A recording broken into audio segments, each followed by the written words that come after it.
Les Petits Frères de Laval ont 10 ans, mais ils ont 60 ans si on l'étend à l'échelle du Québec. Évidemment, quand on parle des petits frères, parce qu'il y en a dans plusieurs régions du Québec. Et puis, je suis content, ici sur le plan donc, de Laval, d'accueillir Mme Sandra Blair, qui est coordonnatrice pour les Petits Frères de Laval. Bonjour. Bonjour. Alors, on a souligné ça comment cette année, les 10 ans sur le territoire lavallois, de la présence des Petits Frères de Laval? Cette année, on a fait une grande fête. On a invité tous nos grands amis, qui sont les aînés de qui on s'occupe. Ainsi que leurs bénévoles, des dignitaires et tout. On a fêté ça dans nos locaux, dans les locaux à la place Action 50+, à Chomédé, avec un animateur, DJ, danse, chanson. C'est fou comment un party hot dog peut lever, hein? Ah oui, oui, c'est winner des hot dogs. C'est sûr. Non, mais c'est parce pour le bien des gens qui sont avec nous, c'est parce qu'on m'a dit qu'on avait d'excellents hot dogs lors de ce party. Mais de façon un petit peu plus sérieuse, les Petits Frères, je le disais, célèbrent ses 60 ans chez nous au Québec, 10 ans ici sur le territoire lavallois. Mais est-ce qu'on a sur le territoire lavallois peut-être des particularités au niveau des services? Est-ce que les besoins sont plus peut-être spécifiques sur le territoire lavallois qu'ailleurs à travers le Québec, ou ça demeure la même mission, les mêmes services qui sont donnés aux personnes âgées, par exemple? C'est pas mal la même mission. Bien, c'est la même mission. Les services sont pas mal identiques d'un endroit à l'autre. C'est sûr que s'il y a un besoin de plus dans un secteur, on va peut-être s'adresser avec quelque chose de plus dans ce secteur-là au lieu d'un autre, mais non, c'est pas mal équivalent. Bien, j'ai envie justement de raviver à l'esprit ce que c'est. Oui, je le dis, c'est pour notamment les personnes âgées, mais qu'est-ce que vous apportez comme soutien aux personnes âgées qui peut-être ne connaissent pas et qui aimeraient avoir de l'aide peut-être, qui nous regardent? Ce sont des aînés isolés de 75 ans et plus qui n'ont pas de lien significatif. Donc, des personnes qui sont vraiment seules, qui n'ont pas d'enfants ou qui ont des enfants qui vivent ailleurs au monde, ailleurs. Donc, pas nécessairement de famille au quotidien pour les aider, par exemple. C'est ça. OK. Ça. Et quand on pense à ça, est-ce que c'est de l'aide pour, par exemple, aller faire l'épicerie? Est-ce que c'est de l'aide pour les écouter sur le plan de la santé mentale? De quel ordre peut-être, là? Généralement, ce qu'on fait, c'est un soutien amical. Donc, ce sont des gens qui sont jumelés, des bénévoles qui sont jumelés avec un grand ami, qu'on appelle nos aînés, les grands amis. Alors, un bénévole qui est jumelé avec un grand ami, qui le visite une fois par semaine. Normalement, ce sont des visites d'amitié. Il se peut qu'il se développe justement une bonne amitié et puis qu'un bénévole, parfois, fasse des courses avec son grand ami, dépendant des besoins qu'il a. Normalement, c'est plus une question d'écoute et d'amitié. Sport moral aussi, qui peuvent leur apporter, comme vous dites, juste de l'aide, de se sentir aussi peut-être considéré, aussi peut-être valorisé à travers une personne, un grand ami versus valorisé, et qu'il fasse partie d'une organisation. D'une famille. Une grande famille. D'une grande famille. Ouais. Ni plus ni moins, je pense qu'on peut le voir comme ça. Et j'imagine que justement, pour maintenir des services comme vous avez su le faire depuis 10 ans, ça prend des bénévoles encore et encore. Ça prend des bénévoles continuellement. Ce qui arrive avec les bénévoles s'engagent.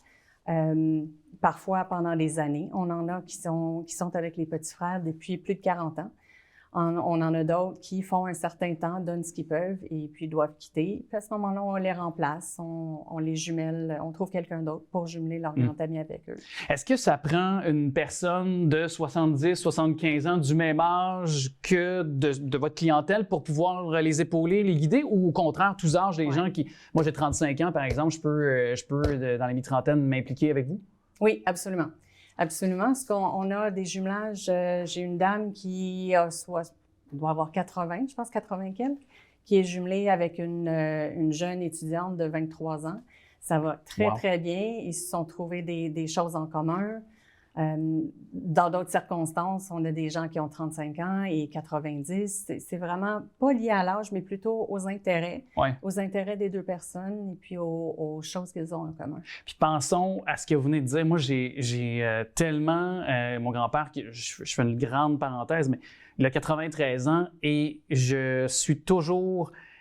ébahi à quel point, à chaque conversation que j'ai avec lui, ne serait-ce que 5 minutes auxquelles je me sens chanceux, mais auxquelles j'apprends des choses, auxquelles il y a un transfert, il y a vraiment une connexion, il y a une complicité, mais il y a aussi une sorte de savoir qui est transmis à travers ces conversations-là. Donc, imaginons cette jeune fille, vous parliez d'une jeune fille, je pense, de 23 ans, qui parle avec quelqu'un d'un octogénaire. C'est incroyable quand même, les possibilités d'apprendre de ces gens-là aussi.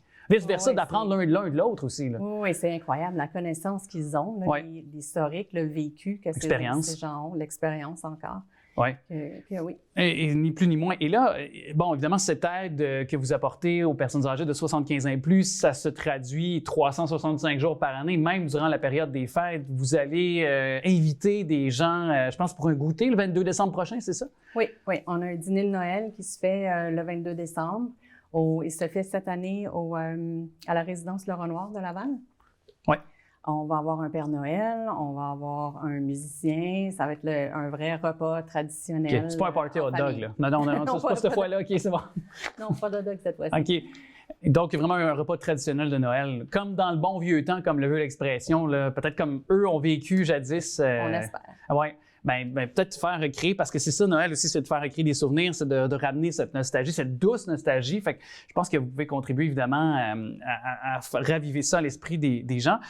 Pour 2023, on a 10 ans. Est-ce qu'on a des défis qui se posent à nous? C'est de continuer les services de base de votre organisme? Est-ce que vous avez l'ambition de peut-être élargir les services chez vous, au Petit Frère de Laval? À Laval, oui. À Laval, on aimerait évidemment grossir. Il y a un besoin. Les besoins sont là. Par contre, on a besoin de bénévoles pour pouvoir accueillir d'autres membres de la famille, d'autres. Et qu'est-ce qui serait, je m'excuse, je vous interromps, mais parce que vous avez ouvert une porte, les besoins sont criants, sont omniprésents, sont grandissants. Quels sont peut-être ces besoins que pour l'instant vous n'arrivez pas à compléter de façon totale parce que vous manquez de bénévoles, mais que vous aimeriez peut-être au cours des prochains mois là, vous concentrer? Principalement, ce sont des jumelages, ce que nous on appelle des jumelages, donc un bénévole qui est jumelé avec un grand ami. Pour une visite par semaine d'environ 1 heure à 1h30. Ce n'est pas un engagement énorme par semaine dans la vie des gens. Mm-hmm. On a des bénévoles qui travaillent à temps plein. On a des bénévoles qui sont étudiants à temps plein.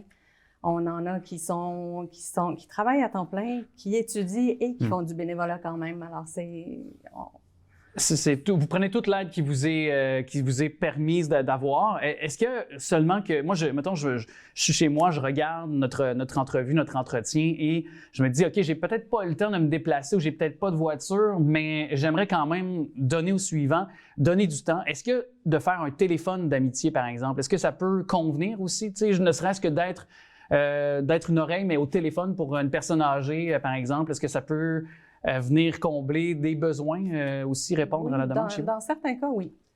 On a les Petits Frères de Laval, principalement, on fait des jumelages, des visites. Par contre, oui, il y a des gens qui préfèrent recevoir simplement un téléphone.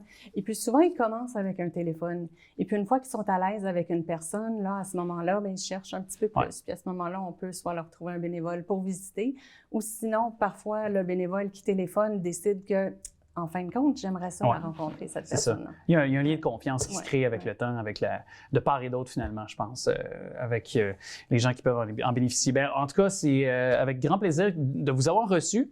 Je vous souhaite vraiment de joyeuses fêtes, un bon goûter le 22 décembre prochain. Et évidemment, tous les liens sont au bas de l'écran. Fait que si les gens veulent s'impliquer, désirent le faire, peut-être parmi vos résolutions, impliquez-vous pour la prochaine année. Ça pourrait être d'ailleurs, grâce à vous, vous pourriez faire une grande différence dans votre milieu. Madame, donc, Sandra Blair, coordonnatrice, voilà pour les Petits Frères de Laval. Merci beaucoup. Joyeuses fêtes à vous. Merci. À vous aussi.